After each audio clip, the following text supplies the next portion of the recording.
Yo, yo, yo, what's good? What's good? What's good? It's your boy Fula here. Um, Hopefully you guys catch the replay. But I just decided to go live instead of making a video on everything that's happening in the welterweight division because there's so many things that are happening in the division. The crazy thing is we all know that, this COVID-19 has set us back. This COVID-19 has had us fights. A lot of revenue was lost with these fights, um, because you don't have fans in the stadiums. So, of course, the revenue is going to be lost because of that. However, you still have some fights being made. And also, you did have minimum of like a minimalist audience when Spence and Garcia fought. You know what I mean? Uh, Most of the time, they were spread out, you know. So, what I want to talk about is just the welterweight in general, like just the whole division right now, the current state of the welterweight division. Now, one thing I will say about the welterweight, I would say that the divisions that are looking most exciting right now, even in the pandemic, are the welterweight division, and I would also beg to say the lightweight division. Now, when we look at the welterweight division, okay, Earl Spence, you know, of course, Bob Arum is pocket watching for whatever reason. I don't know why that fool's pocket watching when he needs to worry about his own pockets. But anyhow, Earl Spence just came off of a very, very successful pay per view, with Danny Garcia. It was a good pay per view. We saw vintage Earl Spence. Basically, he bulldozed Danny Garcia. Um, the counterpuncher couldn't counter because he was getting countered, and so it was a good night. Now, Terrence Crawford was in attendance in the fight. The thing is this is my thing with Terrence Crawford, and people are going to be mad at me, and especially the ones from Nebraska. Those are going to be the main ones who are going to be mad at me, are ones who are from Nebraska, who say, "Oh, I grew up with him," and this, that, and the other. Those are going to be the main ones who are going to be upset. But this is what's happening, okay?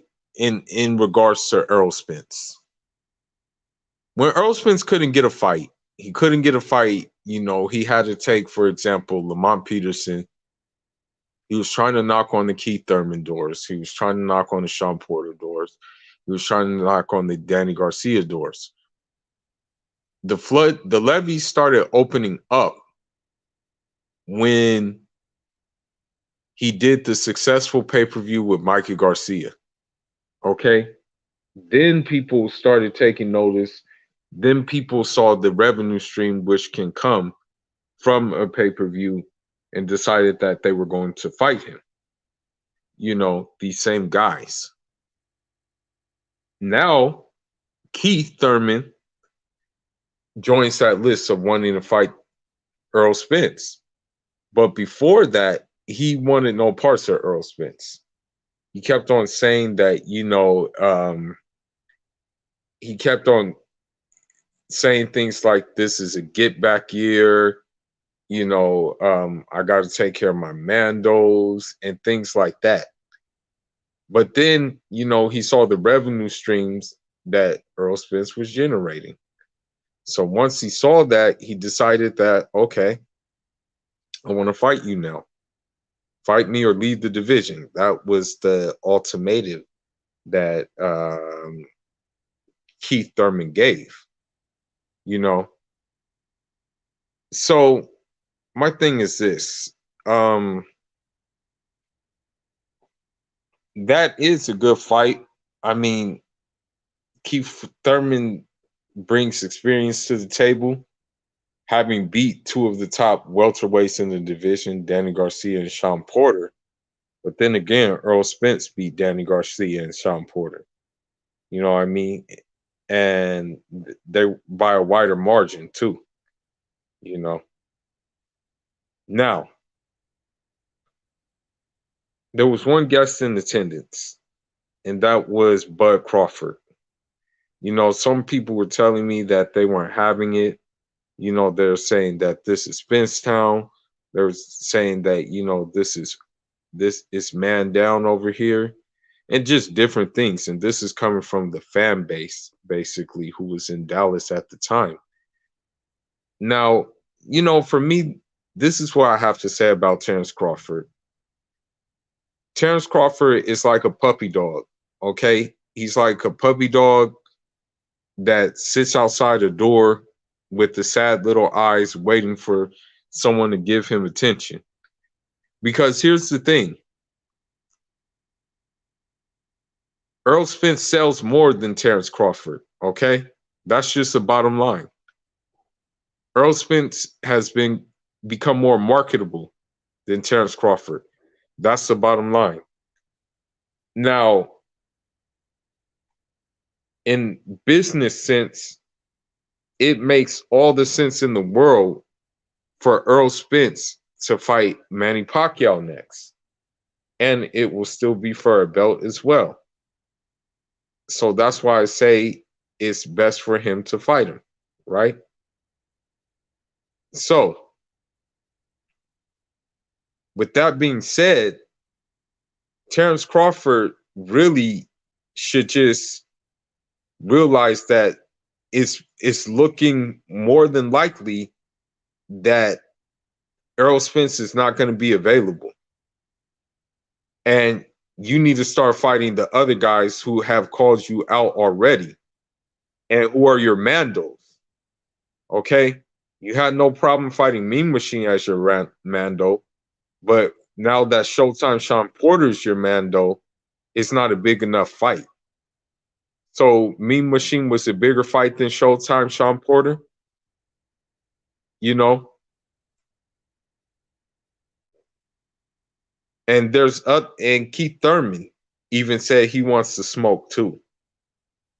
So if I were Bud, I would stop snooping around and looking all sad and stuff like that, trying your best to fight Spence. It's like, I don't get it. It's like you're obsessed with that dude. Like, bro, he's not available right now. There's other fights out there for you. You simply don't want to take those other fights because of the the lack of monetary gain, and also the fact that you may lose in those two fights. Hell, I'm not even sure if you can beat Ugas, if Terrence Crawford can beat Ugas, right? Yeah, I want to say something else, and this is going to be very, very, very much a, a shock to a lot of people, okay? And this is just my opinion. I think that Jerron Boots Ennis would give Terrence Crawford a lot of problems. It just remains to be seen. He passes the eye test, okay? The speed is there, the footwork is there, the jab is there, contrary to belief of some of these other RAS boxing channels. The power is there, okay? The reflexes are there, the height is there, the reach is there. All of this spells disaster for Bud Crawford. And I honestly, in my heart of hearts, believe that Boots Ennis would beat Terrence Crawford. Boots Ennis, to me, is kind of like like a baby Roy Jones Jr. who uses the fundamentals more than Roy Jones Jr. did. Okay? So this is what I'm saying. He may not even be able to beat him. Hell, he may not even be able to beat Ugas. Okay? I mean, we have to ask ourselves, yes, the Kell Brook win was very credible. Okay, he beat him in more convincing fashion than Earl Spence. But the thing is about that is that, you know, can we say that Kell Brook was really the same after the Triple G fight, let alone the Earl Spence fight? Can we say that he was the same Kell Brook, Special K? I don't know. And I really don't think so when he fought Terrence Crawford, you know? But that's the problem. You know, Terrence Crawford, all he does, all he wants to do is fight Errol Spence. And I'm just like wondering, like, why is this dude so hell bent on fighting Errol Spence when there's other fights available out there? And Errol Spence may be busy, as we said before. Okay. So if he's busy, then wouldn't that tell you to maybe get another fight with someone who's knocking on Errol Spence's door, like Sean Porter for the rematch or Keith Thurman? Okay. That's just my point. There's free smoke, but it seems like Terrence Crawford don't want that smoke, you know? And the thing is with Earl Spence, he would be selling that fight. He would be the one to sell the fight the most. The Manny Pacquiao and Earl Spence fight makes more sense because of the fan base. Earl Spence has the Dallas, Texas fan base and the whole of Texas fan base. And he has fans outside of Texas that like him. Okay. With Manny Pacquiao, you have a whole country behind you, the Philippines. So, of course, that fight makes more sense. Okay. Who does Bud Crawford have behind him? Omaha, Nebraska, for the most part. And that's about it. I'm sorry to say it, but that's where he sells out at. It's Omaha, Nebraska. But when you do the numbers with the Khan fight, when you do the numbers with the Kell Brook fight, they're not really reaching up to the caliber of Earl Spence. Now, I want to say something about Jerron Boots Ennis. You know, he's gonna fight Thomas Delorme. And I mean, to me, that fight is kind of a good scrap due to the fact that, you know, Thomas Delorme, he was in there with some people. I think, hell, I think Thomas Delorme was in there with Bud Crawford, if I'm not mistaken. I'm not sure. I don't remember. I gotta research again. But Thomas Delorme, he fought your Dennis Ugas. Thomas Delorme, he fought I forgot who else he fought, but he fought some people, man. So that fight for Jerron Boots Ennis is a good fight. You know, I wouldn't necessarily say it's a like a step up fight, but I'll say that it's a good scrap for him. You know, it's a name. It's like a fringe competitor name. So that's good for him. But I really feel that Jerron Boots Ennis, like looking at his height, looking at his size, and looking at his speed, I mean, I honestly think that he would like really give Terrence Crawford the blues. I think he would turn Terrence Crawford into Mook, like for real. I think he'll mook him up basically because I mean when I look at the eye test of Jerron Boots innings, it's just like yo, this guy is very good. This guy has a very difficult style to deal with, you know. And the thing is he's a big 147, and he's also a tall 147. All right, and so that's how I feel. You know, a lot of people say he's still green, but I truly believe that He just needs those fights. And once he gets those fights, I think that, that dude is going to clean out this division, you know. But as far as Errol Spence is concerned, I mean, the Manny Pacquiao fight makes, as I said, makes sense. You know, I mean, a Ugas fight could work for Earl Spence too. That would be a pretty good scrap.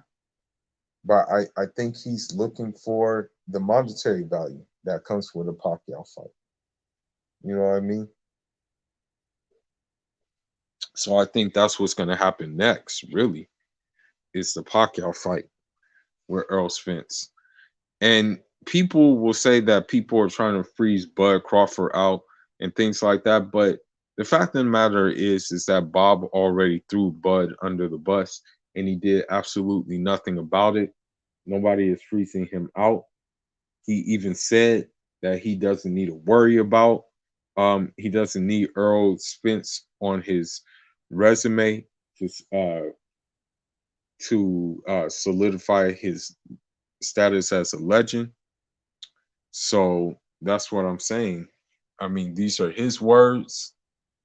So, I mean, he should follow behind his words and basically stop looking like a puppy dog trying to get a fight, trying to only get one fight, land one fight. I mean, there's other fighters out there that can be fought, you know. And that's just pretty much it, man. I just want to come on here short, like give a little spiel basically about what I think about the welterweight division.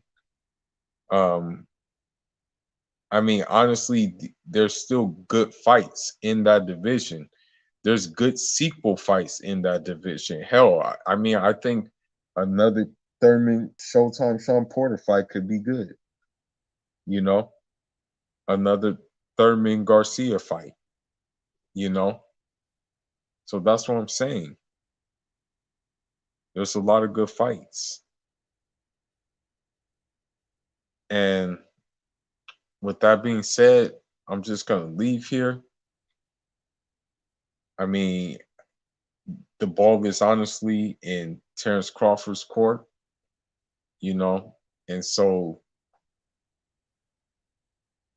I don't know what he planning on doing, but being chasing a fighter, and only chasing one fighter is kind of like borderline obsession, and it's like you kind of need to check on that. And I understand the reason why you're chasing him is part of the monetary gain that you'll receive from it.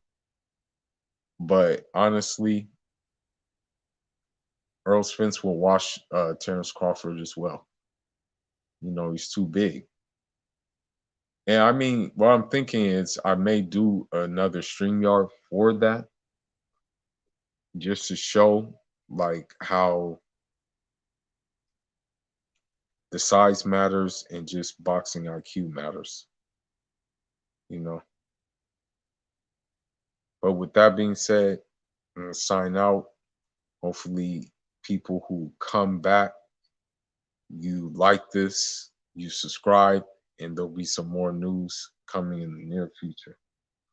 Fula signing out. Enjoy, Rama.